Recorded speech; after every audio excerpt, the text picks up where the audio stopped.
दोस्तों stock market में SIP long term में कितना मायने रखता है ये आपको इस छोटे से एग्जांपल से समझ में आएगा। मंथली इन्वेस्टमेंट यहाँ पे 10,000 रुपए की, एक्सपेक्टेड रेट ऑफ रिटर्न्स 15% का, टाइम पीरियड 20 साल का।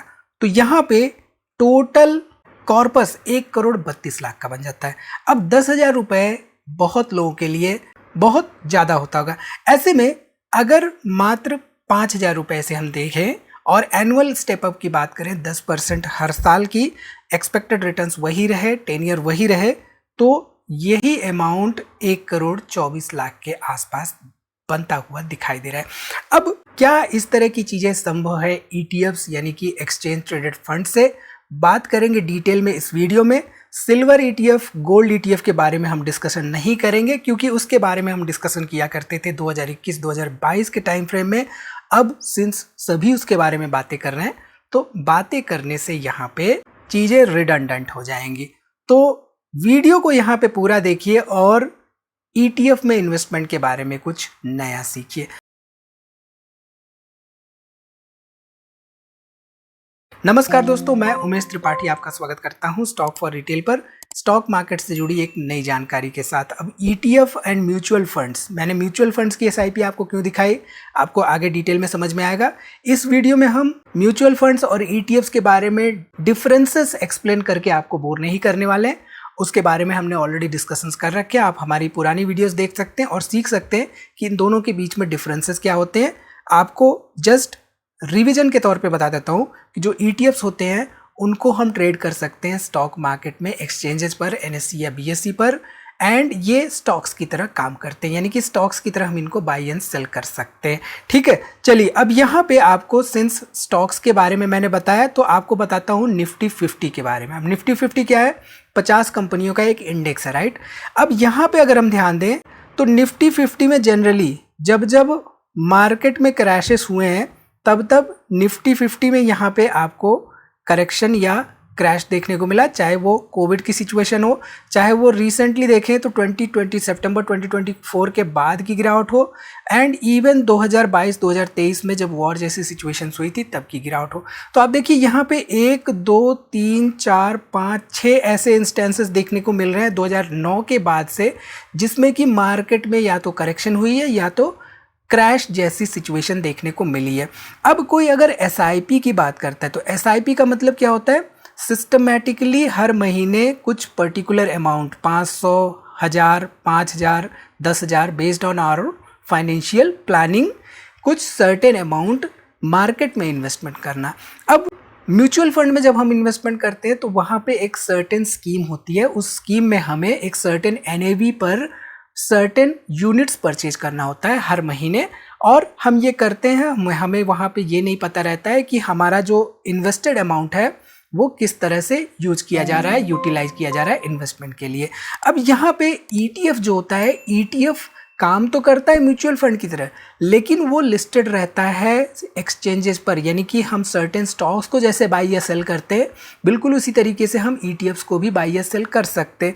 तो यहाँ पर ETF जो होता है वो सर्टेन इंडेक्स को फॉलो करता है, और सिंस वो उन्हें रेप्लिकेट करता है तो वहां पे रिटर्न्स हिस्टोरिकली वो वैसे ही देता है जैसे कि उसका अंडरलाइंग इंडेक्स देता आ रहा है। फॉर एग्जांपल मान लेते हैं एक ETF है, इस ETF का नाम है निफ्टी 50, EN50। अब ये जो EN50 है पास्ट 10-15 सालों में आपको उसी तरह के हिस्टोरिकली रिटर्न्स देता हुआ दिखाई दे रहा होगा जैसे कि निफ्टी 50 ने दिया है।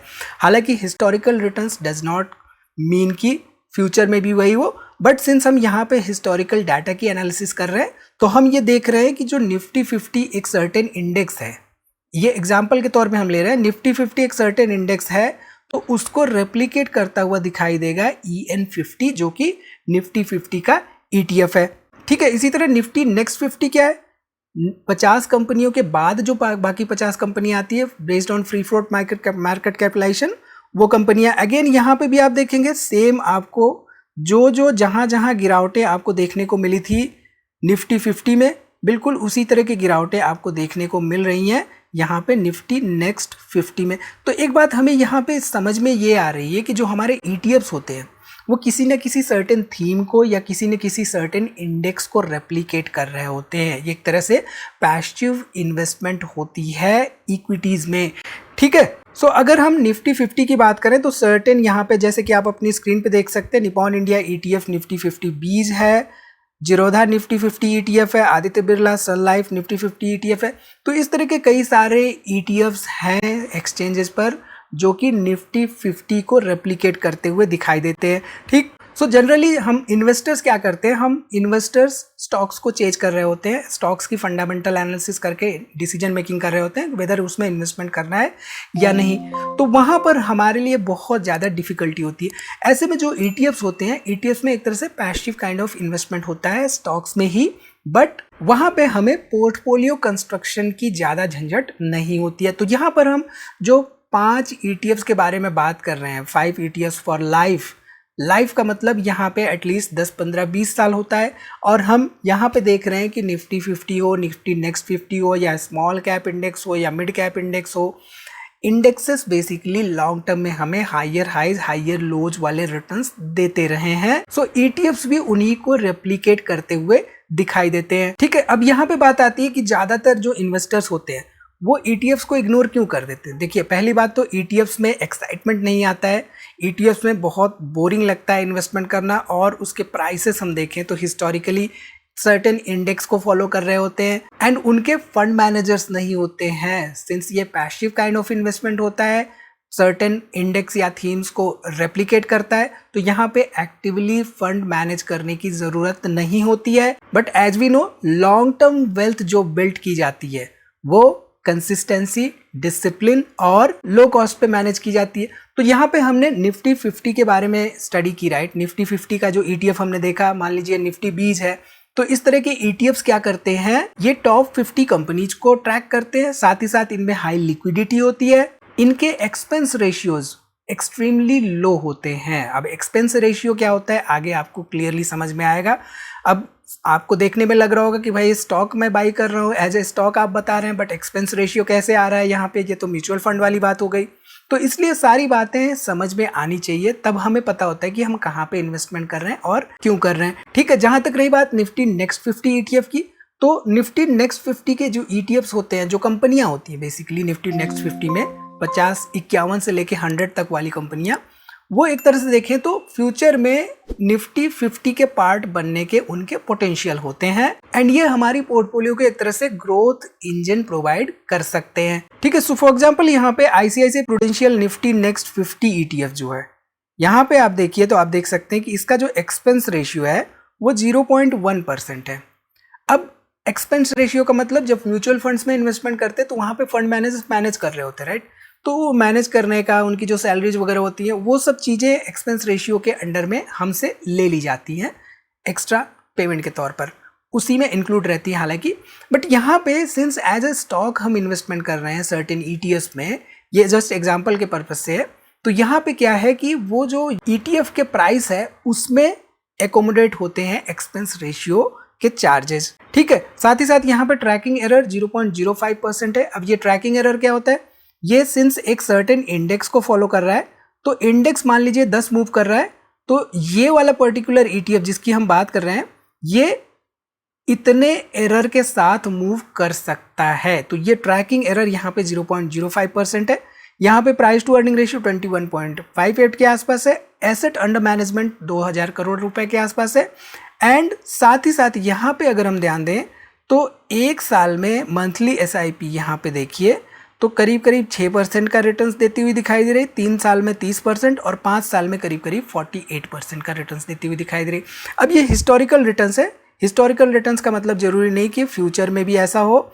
यहाँ पे होल्डिंग्स भी आप देख सकते हैं कि कौन कौन सी कंपनियां हैं जिसमें कि इन्वेस्टमेंट रेप्लिकेट किया जा रहा है, ठीक है। अब यहाँ पे बात करते हैं स्मॉल कैप ETF के बारे में। अब स्मॉल कैप ETF क्या होता है, देखिए 3 कैटेगरी की कंपनियां होती हैं हमारे स्टॉक मार्केट में जो लिस्टेड होती हैं, small cap, mid cap and large cap. Based on market capitalisation होता है एक तो, और दूसरा होता है क्राइटेरिया बेस्ड ऑन नंबरिंग। उसके डिटेल में फिलहाल हम नहीं जा रहे हैं, बट यहाँ पे एग्जांपल अगर हम लें SDFC निफ्टी स्मॉल कैप 250 का, तो यहाँ पे देख सकते हैं 3 महीने में -3%, 6 महीने में -4% और 1 साल में 0.28%। अब ये जो ट्रैकिंग होती है अगेंस्ट स्मॉल कैप इंडेक्स, तो स्मॉल कैप इंडेक्स में हम देख रहे हैं कि पिछले 1-1.5 साल में ना के बराबर रिटर्न्स मिलते हुए दिखाई दे रहे हैं। तो इस तरह के ETFs में भी जो कि उनको ट्रैक करता है उसमें भी उसी तरह के रिटर्न्स रेप्लिकेट होते हुए दिखाई ददे रहे होंगे। यहाँ पे एक्सपेंस रेशियो 0.25% है। AUM यानी कि एसेट अंडर मैनेजमेंट करीब 1600 करोड़ रुपए के आसपास है एंड ट्रैकिंग एरर 0.09% है। ठीक है, चलिए अब यहाँ पे बात करते हैं मिड कैप ETF के बारे में। कई सारे मिड कैप ETF भी हैं, यहाँ पे जस्ट एग्जांपल के तौर पे हम सर्टेन ETFs ले रहे हैं, ये किसी तरह के रिकमेंडेशन बिल्कुल नहीं है। यहाँ पे आप देखिए तो आप देख सकते हैं कि जो इसका एक्सपेंस रेशियो है 0.21% के आसपास है। ये है Reliance Nippon life asset management mid 150Bs। यहाँ पे ट्रैकिंग एरर 0.13% है, थोड़ा सा ज़्यादा है कंपेयर टू द अदर्स जो हमने डिस्कस किए हैं। एंड AUM यहाँ पे करीब 2800 करोड़ रुपए के आसपास है। पिछले 1 साल में करीब 6%, पिछले 3 साल में करीब 40% और 5 साल में करीब 72% के आसपास रिटर्न्स मिलते हुए दिखाई दे रहे हैं। ठीक है, सो बेसिकली मिड कैप होते हैं वो एक ब्रिज की तरह काम करते हैं बिटवीन ग्रोथ एंड स्टेबिलिटी। जो मिड कैप वाले ETFs होते हैं वो फास्ट ग्रोइंग कंपनियों को एक्सपोजर प्रोवाइड करते हैं, साथ ही साथ स्मॉल कैप के कंपेरिजन में इसमें लो वोलेटिलिटी होती है एंड स्टेबिलिटी ज़्यादा होती है एंड ये भारत की एक्सपैंडिंग इकोनॉमी का हिस्सा होते हैं। जहां तक बात है स्मॉल कैप की, तो स्मॉल कैप जनरली ज़्यादा वोलाटाइल होते हैं, ज़्यादा रिस्की होते हैं एंड इनमें शार्प करेक्शंस भी देखने को मिलते रहते हैं। ठीक, अब बात कर लेते हैं इंटरनेशनल इन्वेस्टिंग के बारे में। तो भारत से विदेश में इन्वेस्टमेंट करने के बहुत सारे ऑप्शंस हैं। यूँ तो एक ऑप्शन है ETF के थ्रू। तो यहाँ पे अगर ध्यान दें तो ये सारे जो ETFs दिख रहे हैं, राइट, मोतीलाल ओसवाल का हो गया, मीरा एसेट का हो गया, निपॉन इंडिया का हो गया। यहाँ पे जो कंपनी है मीरा एसेट हो गया, मोतीलाल ओसवाल हो गया, निपॉन हो गया, ये कंपनियाँ क्या है, ये AMC हैं, एसेट मैनेजमेंट कंपनी है। ये ETFs में ये मैनेज करती हैं फंड्स जो कि हम इन्वेस्टर्स इन्वेस्ट करते हैं, राइट। तो हम क्या करते हैं, हम एक्सचेंजेस से इनको बाई या सेल करते हैं एंड इन टर्न ये जो AMCs होती हैं ये मैनेज करती हैं उन फंड्स को। तो जो हम यहाँ पे AUM देख रहे हैं, एसेट अंडर मैनेजमेंट, वो बिल्कुल उसी तरीके से जैसे कि म्यूचुअल फंड में हमें देखने को मिलता है, बट सिंस ये पैसिवली मैनेज्ड होते हैं, यहाँ पे किसी तरह के फंड मैनेजर्स की जरूरत नहीं पड़ती, तो ये रेप्लिकेट कर रहे होते हैं सर्टेन इंडेक्स को या सर्टेन थीम को। जैसे फॉर एग्जांपल ITBs है, तो वहाँ पे सर्टेन IT की जो कंपनियाँ होती हैं उन्हीं में इन्वेस्टमेंट किया जाता है, ना कि निफ्टी 50 या निफ्टी नेक्स्ट 50 जैसे इंडेक्सेस में। ठीक, सो यहाँ पे अगर हम इस मोतीलाल ओसवाल का नैस्डैक 100 का ETF देखें तो एक्सपेंस रेशियो यहाँ पे 0.59% है, ट्रैकिंग एरर 0.1% है, साथ ही साथ 11,211 करोड़ रुपए के आसपास यहाँ पे एसेट अंडर मैनेजमेंट देखने को मिल रहा है।